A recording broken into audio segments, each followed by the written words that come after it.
Hello, my name is Rob McQueen. I'm a DevOps engineer at Mopub, and today I'm going to basically give an example of how easy it is to create a new type of check with Momonitor. Before, we implemented something called an umpire check, but today I want to go a little bit beyond that. I want to actually create umpire itself by just adding a new type of check to Momonitor. Now, what does umpire do?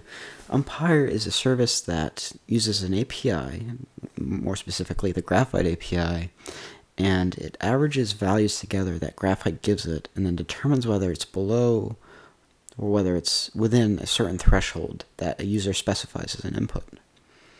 So let me give you an example of what Graphite gives as a response. So as you can see, Graphite gives first the type of data that it's looking at, which is this metric that I'm hovering over right now, and then once you get past this line here, it gives all the values of of that metric within the past, say, X minutes. So what umpire does is that it averages those values together, and then it reports whether it's above or below a threshold that you specify. So let's create a new check that does exactly this.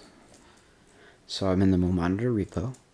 Most of the implementation is in the main app, and then I'm going to go into the models directory. This is where all of the different checks are implemented. So I'm just going to create a new check. I'm going to actually just copy it right from the simple check. I'm going to call it Graphite service check. So let's go into this guy. And let's rewrite this simple service check as Graphite service check. My table is no longer going to be the simple service check. Is going to be Graphite service check. And our attributes that we need is going to be the Graphite metric. So let's just do this. Graphite metric. And I'll just create that into a char field.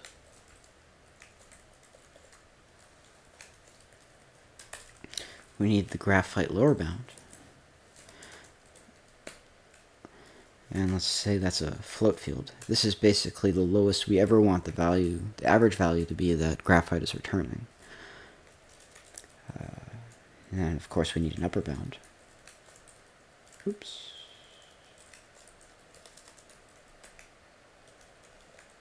And there's one more parameter that we want to specify. It's how much time back do we want to look? How many values do we want to average? So we'll call that the Graphite range. And let's just assume that this is seconds. So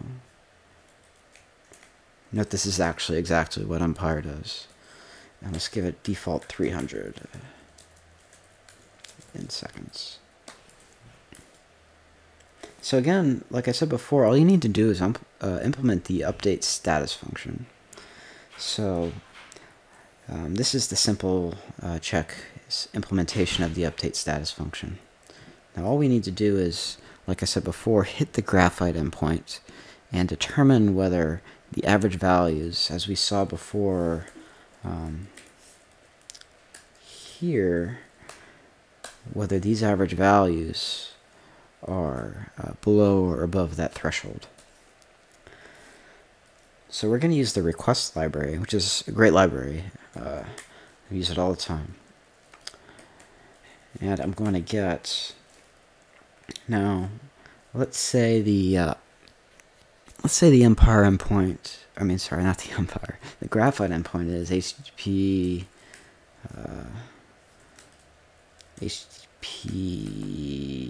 mygraphite.com.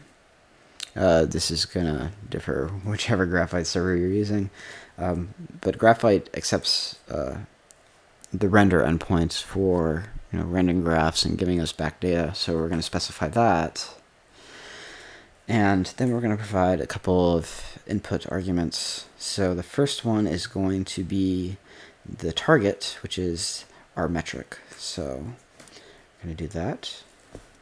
And from equals this in seconds. Now this is just graphite specific data. So no worries if you don't understand this part.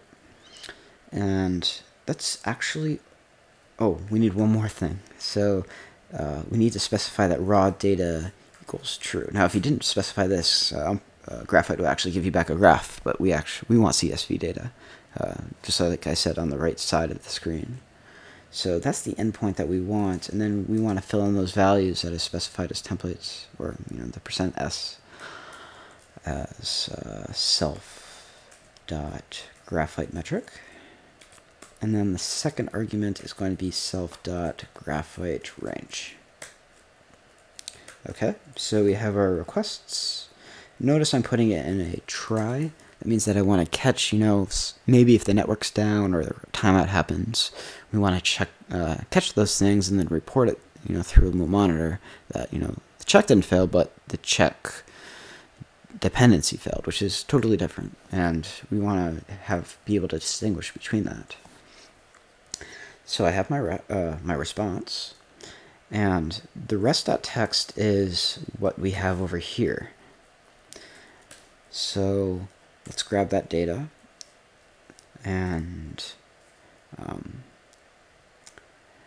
let's split it on this line because we only get values after this line. So rest.text that's split here. And then we're going to take the first value of that because we only want the values after that line. Now, notice that this is not the best implementation because I'm not catching all of the possible errors that might happen, but I'm just showing you a brute force approach of how to implement this check. So let's call this data values.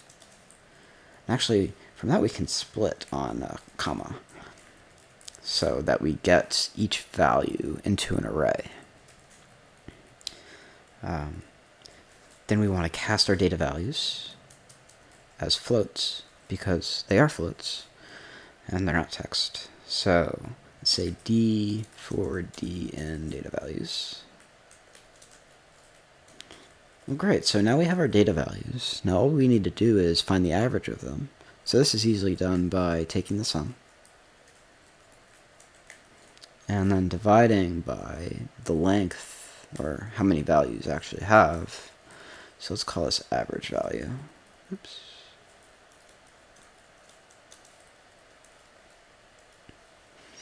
So now we have the average value. Now we need to check it with the thresholds that the user specified, which is the graphite lower bound and the graphite upper bound. So let's say status is good if self, or let's say self dot graphite upper bound, the average value is lower than or equal to the upper bound, and average value is greater than or equal to the lower bound. Because this is exactly what umpire does. This is just putting the logic now. So if that's good, then let's say the status equals status good. And these are just constants that we provide within Momonitor so that everything is consistent across all the checks. Now, if that isn't the case, then the status is status bad. And this is when Momonitor will alert you. Now, the one thing you need to do in the update status function is call something called setState. Now, what setState does is it stores the data in Redis, so when you go to the web UI, you can actually see it. But it also determines whether it needs to alert or not. So right now, we're only concerned about returning the status and the last value of our check. So let's just do that. Self.setState, and I'm sure we can find an example. So right here, this is again from the simple check update status function, which is not relevant to what we're doing now, but I can copy this and say, so we're using the same variables, that's fine. and the last value, which is, the representative value of what we're doing, is, in this case, it's the average value. So I'm going to specify that. And then we're basically done. We only need to call setState once. So this is a full implementation of the update status function for doing the same thing that umpire is doing. Now notice that we want to catch these errors, in case a connection failure happened, or a timeout happened. Now we can do something like this, where we can, when this failure happens, we can set the state as status unknown, and then last value is bad connection. Now notice that Momonitor will handle all the different types that you might use, whether it be a string or a number, in last value, and it won't complain about it. It'll report it back regardless of what type it is, which is a very nice feature. And then for this we can do the same thing, where the status is going to be status unknown because graphite timed out. Oops. And we don't know whether the check is failing or not, but we would like to know that graphite failed. So graphite timed out. So then we're good. So just again, this just shows the power of Momonitor. You can implement any kind of check that you want, even checks that, example that umpire was doing, that was a service in itself. You can do just by extending the service check, the service check model that we provide in Momonitor, and then implementing this update status function. Now, if you have any questions about this, let me know. My name's Rob McQueen. My email is at rob@mopub.com, or you can tweet at me at Systemizer, and I'd be happy to explain, how to implement more types of checks, and just the limitations of Momonitor in general. I'm pretty confident that we're using Momonitor at Mopub, and it's our primary monitoring service for a production environment. We have hundreds of servers, and we're serving 1.5 billion of ads every day. So I'm very confident in Momonitor and the abilities, or the flexibility it provides for adding different types of checks. So thanks again for listening, and good luck with your implementation of Momonitor.